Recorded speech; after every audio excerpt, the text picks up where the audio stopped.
Hello and welcome back to Krins commerce zone. So दोस्तों, आज के सेशन में हम फिर से कुछ नए एमसीक्यूज डिस्कस करेंगे, लेकिन उससे पहले बता दूं कि संडे को एक मैराथन लाइव सेशन होने जा रहा है, जिसके अंदर हम मोर देन 150 एमसीक्यूज कोशिश करेंगे उसकी डिस्कशन हो। 3 घंटे से ज़्यादा समय का ये जो सेशन है वो रहेगा। टाइमिंग क्या होगी इसके लिए मैंने आपको पहले से बता रखा है कि जो मेरा टेलीग्राम चैनल है उस पर आप वोट करो। उसमें 4 स्लैब्स बना रखे हैं मैंने टाइमिंग के, उसके अंदर वोट करके आपको जो कंफर्टेबल टाइम लगता है वो मुझे बता दो, तो उस टाइम पर वो सेशन में लेके आऊंगा। और साथ ही साथ शॉर्ट नोट्स की PDF with MCQs topic wise available है ऐप के अंदर। वो आप क्रिंस कॉमर्स जोन की ऐप से ले सकते हो। डिस्क्रिप्शन बॉक्स में लिंक प्रोवाइड कर दूंगा। और ऐप के अंदर 10 मॉक टेस्ट भी हैं, वो भी दे सकते हो। 9 एमसीक्यूज की पीडीएफ भी अवेलेबल है। तो चलिए दोस्तों, शुरू करते हैं आज का session. Cost accounting was developed because of the cost accounting की डेवलपमेंट क्यों हुई? क्योंकि लिमिट जो फाइनेंशियल अकाउंटिंग था इसके अंदर कुछ लिमिटेशंस थी। फाइनेंशियल अकाउंटिंग हमें बिजनेस के प्रॉफिट और लॉस के बारे में बताता था। हम जो प्रोडक्ट बेच रहे हैं, सर्विस दे रहे हैं, उसकी कॉस्ट के बारे में बात नहीं करता था। तो उसी चीज को ओवर करने के लिए कॉस्ट अकाउंटिंग की डेवलपमेंट हुई। सो हमारा आंसर रहेगा ए। नेक्स्ट क्वेश्चन, इसको हम छोड़ रहे हैं क्योंकि थोड़ा गलत फ्रेम हो गया हुआ है। नेक्स्ट क्वेश्चन पकड़ते हैं। Who is the regulator of the insurance sector in India? Insurance sector का रेगुलेटर इंडिया में कौन है? ये आपको याद रखना है। IRDAI है इसके आगे, तो ये आपको याद रखना है। IRDAI, insurance regulatory development authority of India, जो है इंश्योरेंस सेक्टर का रेगुलेटर है। B is the right answer. Next question is, if sales ₹2,40,000, purchase ₹1,75,000, closing stock 30,000, percentage of gross profit and sale is 20%, then the opening stock. हमें बताना है opening stock के बारे में। ये सारी इंफॉर्मेशन देखिए, हमारे पास जस्ट अ सेकेंड, हमारे पास सेल्स कितनी है? हमारे पास सेल्स हैं 2,40,000 की। अब इसने कहा कि जो ग्रॉस प्रॉफिट है सेल के ऊपर वो 20% है। हम सीधा ये कर लेते हैं कि अगर 20% ग्रॉस प्रॉफिट है, इसका मतलब बाकी का 80% हमारी कॉस्ट ऑफ गुड सोल्ड है। अगर ग्रॉस प्रॉफिट 20% है, इसका मतलब कॉस्ट 80% हुई। तो कॉस्ट ऑफ गुड सोल्ड कितनी हो जाएगी? 2,40,000 का 80%। तो जरा इसको मैं कैलकुलेट कर लेता हूं अपने कैलकुलेटर पर। यस, चलिए। तो 2,40,000 का 80% हमारी कॉस्ट ऑफ गुड सोल्ड है, यानी 1,92,000। अब आप सबको कॉस्ट ऑफ गुड सोल्ड का फॉर्मूला तो पता ही होगा। क्या फॉर्मूला होता है? ओपनिंग स्टॉक प्लस परचेजेस, ठीक है, प्लस डायरेक्ट एक्सपेंस होते हैं, प्लस डायरेक्ट एक्सपेंस, और माइनस करते हैं इसके अंदर से क्या? Closing stock. ठीक है, तो अब वैल्यू पुट कर लेते हैं। कॉस्ट ऑफ गुड सोल्ड आ गई आपके पास 1,92,000। ओपनिंग स्टॉक तो हमें कैलकुलेट करना है। परचेजेस हमारे पास 1,75,000 की, डायरेक्ट एक्सपेंस कोई नहीं है तो छोड़ दो, और क्लोजिंग स्टॉक हमारे पास कितना है? 30,000। तो जरा इसको सॉल्व कर लो। तो हमारा ओपनिंग, अब मुझे लगता है आगे तो आप खुद सॉल्व कर ही लोगे। ओपनिंग स्टॉक आ जाएगा 1,75,000 में से 30,000 माइनस किया आपने, बचा 1,45,000। तो 1,92,000 में से माइनस कर लो 1,45,000, तो 47,000 आपका आंसर आ जाएगा। आई होप इतना तो आप कर ही लोगे। तो हमारा आंसर रहेगा। और मैंने आपको बोला था कि कोई ऐसा क्वेश्चन जिसमें आपको कैलकुलेशंस करनी पड़ी, जिसमें आपको लगे कि टाइम लगेगा, उसको लास्ट में करना, क्योंकि आपका बहुत ज़्यादा टाइम कंज्यूम कर लेगा। चलिए जी, नेक्स्ट पे मूव करते हैं। Next question is, operating profit earn by Hari in 2021-22 is 8,50,000। Operating profit 8,50,000 का है। नॉन ऑपरेटिंग इनकम 75,000 की है, और नॉन ऑपरेटिंग एक्सपेंस हमारे पास है 1,87,500। ठीक है, ये सब हमें दिया है। हमें प्रॉफिट निकालना है। प्रॉफिट मतलब नेट प्रॉफिट। तो आपको सबको पता है कि जब हम नेट प्रॉफिट की बात करते हैं तो उसमें सारे सभी तरह के इनकम्स यानी नॉन ऑपरेटिंग इनकम और सभी तरह के एक्सपेंस मतलब नॉन ऑपरेटिंग एक्सपेंस भी हम एडजस्ट करते हैं। तो मुझे नेट प्रॉफिट निकालना है, तो मैं क्या करूंगा? फॉर्मूला क्या होगा नेट प्रॉफिट का? अभी मेरे पास जो प्रॉफिट है, ऑपरेटिंग प्रॉफिट, इसमें ऐड कर दो नॉन ऑपरेटिंग इनकम, यानी ऐसी इनकम जो जनरली आपके बिजनेस से जनरेट नहीं होती, नॉन ऑपरेटिंग इनकम, और माइनस कर दो इसमें से नॉन ऑपरेटिंग एक्सपेंस। बराबर है? अच्छा, अब जरा देखिए ऑपरेटिंग प्रॉफिट हमारा कितना है? वो है 8,50,000 प्लस नॉन ऑपरेटिंग इनकम्स आपके सामने 75,000, और माइनस कर देंगे नॉन ऑपरेटिंग एक्सपेंस 1,87,500। तो हमारा आंसर हमें मिल जाएगा। तो देखते हैं जरा, 8,50,000 प्लस 75,000 माइनस 1,87,500, तो 7,37,500 हमारा आंसर है, जो कि ए है। चलिए जी आगे बढ़ते हैं। Next is dash is written evidence in support of business transaction. कोई भी ट्रांजेक्शन जो बिजनेस ट्रांजेक्शन है उसकी सपोर्ट के लिए हमारे पास जो एविडेंस होता है उसको हम क्या कहते हैं, उसको हम कहते हैं वाउचर। चलिए जी आगे बढ़ते हैं। Next is cash receive from Akshat 36,000 after allowing her cash discount at the rate of 10%, amount debited to discount account will be. हमें बताना है कि डिस्काउंट कितना होगा। अब यहाँ पे ध्यान दो, ये जो कैश आपको मिली है ये डिस्काउंट कटने के बाद मिली है, तो हमें डिस्काउंट बताना है। सिंपली आप ऐसा करोगे, आपको डिस्काउंट बताना है, तो सिंपली ये जो कैश मिली है 36,000, ये 10% डिस्काउंट कटने के बाद मिली है। मतलब अगर 100 रुपीज था आपका टोटल अमाउंट, उसमें से 10% कटने के बाद, यानी ये 36,000 अभी 90% वैल्यू पे है, ठीक है। और डिस्काउंट कितना परसेंट है, 10%, तो आपको 10% इसका कर लेना है। तो ये आसान सा तरीका है, 4,000 आपका आंसर आ जाएगा, जो कि ये रहेगा। तो सिंपल आप ये करोगे, मैं एक बार दोबारा रिपीट कर देता हूं। मान लो कि 36,000 जो आपको टोटल अमाउंट रिसीव हुआ है डिस्काउंट कटने के बाद, मान लो अगर ये 20% डिस्काउंट होता तो आप क्या करते, नीचे 80 ले लेते। मतलब करना क्या है कि 100 माइनस कर लेना है जो भी डिस्काउंट होगा। फॉर एग्जांपल मान लो अगर 20% डिस्काउंट है तो 100 माइनस 20 हो गया 80 इनटू, अब आपको डिस्काउंट दिखाना है कितने परसेंट डिस्काउंट है, 20%। तो अगर 10% है तो 100 माइनस डिस्काउंट जो भी होगा, 10% किया तो 90 आ गया, और कितना कैलकुलेट करना है, 10। अगर 20 है तो 100 माइनस डिस्काउंट यानी 20% हो गया 80, कितना कैलकुलेट करना है, 20। तो इस तरीके से जल्दी से कैलकुलेट हो जाएगा, लंबा चौड़ा तरीका यूज नहीं करना, क्योंकि हमें तो आंसर से मतलब है, जिस तरह से भी मिल जाए। Next question is transfer of debit and credit item from journal to ledger. जब हम जर्नल से लेजर में ट्रांसफर करते हैं, डेबिट या क्रेडिट करते हैं आइटम्स को, उसको हम क्या कहते हैं, उसको आप सबको पता है, उसको कहते हैं पोस्टिंग इनटू लेजर।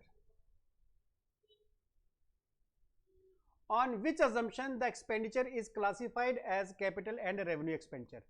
किस अजम्पशंस पर एक्सपेंडिचर को दो हिस्सों में बांटा गया, कैपिटल और रेवेन्यू। बड़ी बार मैंने बताया है कि गोइंग कंसर्न अजम्पशन हमें दो चीजें बताता है। फर्स्ट, बिजनेस इनडेफिनेट पीरियड के लिए चलता है, और दूसरा इसी अजम्पशन को फॉलो करते हुए हम जो हमारे एक्सपेंडिचर हैं उसको कैटेगराइज कर लेते हैं कैपिटल एक्सपेंडिचर और रेवेन्यू एक्सपेंडिचर में। Process costing is suitable for, process costing कहां पर सूटेबल है, जहां पर प्रोडक्ट डिफरेंट प्रोसेसेस से बन के निकलता है। तो कहां सूटेबल है, ऑयल रिफाइनिंग फर्म्स पे, हॉस्पिटल पे ऑपरेशन कॉस्टिंग लगती है, ट्रांसपोर्ट फर्म पे भी ऑपरेशन कॉस्टिंग लगती है, ब्रिकलिंग पे आउटपुट कॉस्टिंग लगती है। तो ये याद रखो कौन सी कॉस्टिंग कहां पर अप्लाई होती है। तो इस पे हो गई output operation costing, operational costing या ऑपरेशन कॉस्ट। चलिए जी आगे बढ़ते हैं। Mohan received a gift of rupees 35,000 each from his 3 friends on 30th March 2019। अब मोहन को अपने 3 दोस्तों से 35,000 का गिफ्ट मिला। हमें बताना है कि कितना अमाउंट टैक्सेबल होगा। ठीक है, देखिए 35,000 का गिफ्ट हर एक फ्रेंड से, कुल मिला के 3 फ्रेंड से, यानी उसको कुल मिला 1,05,000। इसमें याद रखो टैक्स का क्वेश्चन है। अगर किसी फ्रेंड से आपको गिफ्ट मिलता है 50,000 तक का, कितने तक, 50,000 तक के गिफ्ट फ्रेंड से, मतलब एक फ्रेंड भी हो सकता है, एक से ज़्यादा भी हो सकते हैं, लेकिन अगर टोटल जो आपको कैश मिला वो 50,000 है तो उस पर टैक्स नहीं लगेगा। 50,000 से ऊपर होगा तो टैक्स लगेगा। तो यहाँ पर और जितना अमाउंट मिला सब पे टैक्स लगेगा। तो यहाँ पर क्योंकि एक तो अमाउंट 50,000 से ज़्यादा बन रहा है, कितना बन रहा है, 1,05,000 टैक्सेबल है, और पूरा का पूरा अमाउंट टैक्सेबल होगा। तो याद रखोगे आप कि 50,000 तक का गिफ्ट आपको एक फ्रेंड से मिले या एक से ज़्यादा फ्रेंड से मिले, एग्जेम्प्टेड है, टैक्स नहीं लगेगा। 50,000 से ऊपर होगा तो जितना अमाउंट आपको मिला है वो पूरा टैक्सेबल हो जाएगा। चलिए जी नेक्स्ट पे। Next is goods worth ₹3 lakh were burned by fire and claim of 1,80,000 has been accepted by the insurance company. Dash will be shown on the debit side of profit loss account। देखिए simple सी बात है कि हमारी जो goods जल कर नुकसान हुआ हमारा वो 3 लाख का था, लेकिन इंश्योरेंस कंपनी ने क्लेम को एक्सेप्ट किया 1,80,000, यानी हमें पूरा क्लेम नहीं मिला। इसका मतलब 1,20,000 तो हमारा लॉस हुआ। और लॉस को हम कहाँ दिखाते हैं? हम लॉस को दिखाते हैं प्रॉफिट एंड लॉस अकाउंट में। यहां पर कितना लॉस दिखाएंगे? B is the right answer.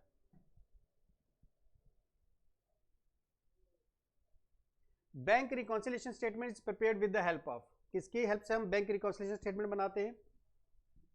तो हमारी जो कैश बुक होती है उसका जो बैंक कॉलम होता है, bank statement and bank column of cash book. Cash book का कौन सा कॉलम? बैंक कॉलम, याद रखना। तो ए इज द राइट आंसर। वैसे बी ऑप्शन क्या है? Bank statement and cash column, नहीं, कैश कॉलम नहीं, बैंक कॉलम, तो ये गलत है। नेक्स्ट भी देख लेते हैं स्टेटमेंट है क्या। Bank column of cash book, बिल्कुल सही, यहां तक तो सही है। And cash column of cash book, नहीं भाई, यहां गलत है। तो खैर आंसर तो मैंने दे ही दिया, बढ़ते हैं आगे। Goods sent on approval basis have been recorded as credit sale. हमने किसी को गुड्स भेजी थी अप्रूवल के लिए। कई बार होता है हम किसी को चीज भेज देते हैं, भाई अगर आपको पसंद आई तो रख लेना, नहीं आई तो वापस कर देना, उसको कहते हैं goods sent on approval basis. इसको हमने क्रेडिट सेल में लिख दिया। This is an example of, ये कौन सा एरर है भाई? अगर आप किसी को गुड्स भेज रहे हो कि भाई पसंद आई तो रख लेना, तो उसको आप क्रेडिट सेल रिकॉर्ड नहीं कर सकते। तो ये कौन सा एरर है? हमने अपने एरर, जो हमारा एरर ऑफ प्रिंसिपल है, उसको वायलेट किया।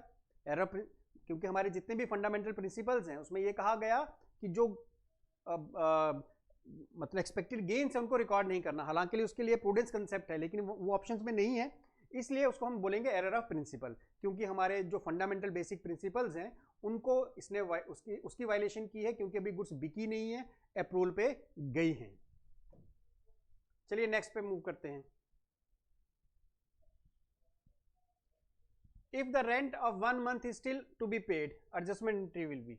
अगर 1 महीने का रेंट अभी भी हमें पे करना, यानी आउटस्टैंडिंग है, तो एडजस्टमेंट एंट्री क्या होगी? कुछ दिन पहले मैंने एक सेशन किया था एडजस्टमेंट एंट्री वाला, उसमें मैंने बताया था कि कोई भी एक्सपेंस है अगर वो पे कर दिया तब भी हम रेंट अकाउंट को डेबिट करेंगे या उस एक्सपेंस अकाउंट को डेबिट करेंगे, क्योंकि है तो ये हमारा एक्सपेंस, और एक्सपेंस हमेशा डेबिट में आते हैं। और क्योंकि ये आउटस्टैंडिंग है तो ये हमारे लिए एक लाइबिलिटी है, और लाइबिलिटी जब भी इंक्रीज होती है तो क्रेडिट में आती है। तो रेंट को करेंगे हम डेबिट और आउटस्टैंडिंग रेंट को करेंगे क्रेडिट। तो देख लेते हैं, डेबिट आउटस्टैंडिंग रेंट, नहीं ये गलत है। डेबिट प्रॉफिट लॉस अकाउंट गलत है। Debit rent account and credit profit loss account गलत है। Debit rent account and credit outstanding rent account, D जो है इसका सही आंसर है। Which of the following is used to find out sacrificing ratio. Sacrificing ratio निकालने के लिए क्या हमें यूज करना है? सैक्रिफाइस निकालने का फॉर्मूला क्या है? पार्टनरशिप का क्वेश्चन है, old share minus new share, ये है फॉर्मूला सैक्रिफाइस निकालने का। ओल्ड शेयर में से न्यू शेयर माइनस कर लो, सैक्रिफाइस आएगा। A is the right answer. चलिए जी, next is depreciation charge on machinery is 8,000 for this transaction which voucher is prepared. हमने मशीनरी पे डेप्रिसिएशन चार्ज किया 8,000 की, इसके लिए हम कौन सा वोचर प्रिपेयर करेंगे? देखिए बड़ी बार बताया है कि जो नॉन कैश ट्रांजेक्शन है ये हमारी नॉन कैश ट्रांजेक्शन है, यानी इसमें कैश का इनफ्लो या आउटफ्लो नहीं हो रहा। तो ऐसी ट्रांजेक्शन जिसमें कैश का इनफ्लो आउटफ्लो नहीं होता वो नॉन कैश ट्रांजेक्शन है, और उनके लिए हम नॉन कैश वोचर या फिर ट्रांसफर वोचर को यूज करते हैं। C is the right answer. चलिए जी नेक्स्ट पे मूव करते हैं। Next is dash is use to present supplementary information explaining different item of financial statement. हमारी जो फाइनेंशियल स्टेटमेंट में डिफरेंट आइटम्स होती हैं, फॉर एग्जांपल आप कॉस्ट ऑफ गुड्स सोल्ड लगा लो, एडमिनिस्ट्रेटिव एक्सपेंसेस लगा लो, ऑफिस जो एक्सपेंस कहलाते हैं, उनके लिए जो हम उसको हम जो एक्सप्लेन करने के लिए यूज करते हैं उनको हम क्या कहते हैं? तो दोस्तों हम अपनी जो फाइनेंशियल स्टेटमेंट है उसके अंदर जो चीज़ें हैं उसको एक्सप्लेन करने के लिए जो चीज़ यूज करते हैं, एक मिनट आंसर अभी, ये उसको हम नोट्स कहते हैं। अपनी फाइनेंशियल स्टेटमेंट के अंदर जो भी हमारी इंफॉर्मेशन है उसको एक्सप्लेन करने के लिए हम जो चीज़ बनाते हैं उसको हम नोट्स या फिर नोट्स एंड शेड्यूल्स कहते हैं। चलिए जी आगे बढ़ते हैं। Which one of the following is not an item of debit balance. इसमें से कौन सी जो है वो डेबिट बैलेंस के आइटम नहीं है? फ्रेट आउटवर्ड एक्सपेंस है, एक्सपेंस हमेशा डेबिट साइड में आते हैं। सैलरी एंड वेजेस एक्सपेंस है, एक्सपेंस हमेशा डेबिट साइड में आते हैं।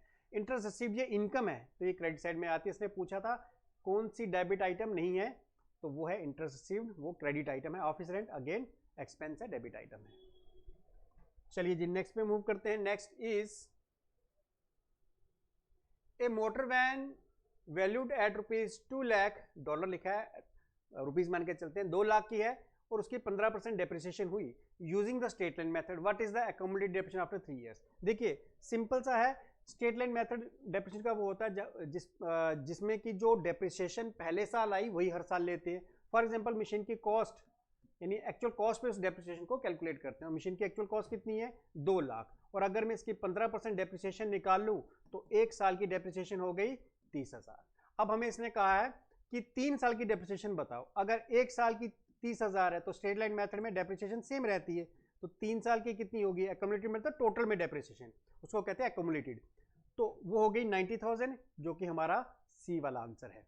तो ये थे दोस्तों आज के एमसीक्यूज। कल एक नया सेशन और उसमें कुछ नए एमसीक्यूज हम उसकी डिस्कशन करेंगे। आज के लिए इतना ही दोस्तों, थैंक यू वेरी मच।